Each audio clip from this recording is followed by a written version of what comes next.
Hi friends, I'm Jessica, a librarian with the Plano Public Library, and I'm here to show you the book lockers at the Liberty Recreation Center. Let's go take a look.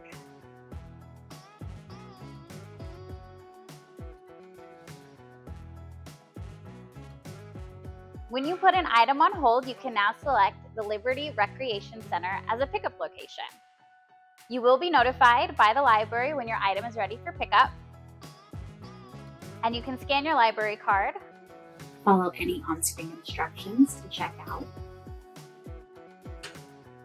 A locker will pop open and you can collect your items.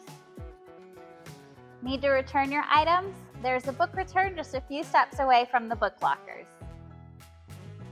Simply put your items in and you're good to go.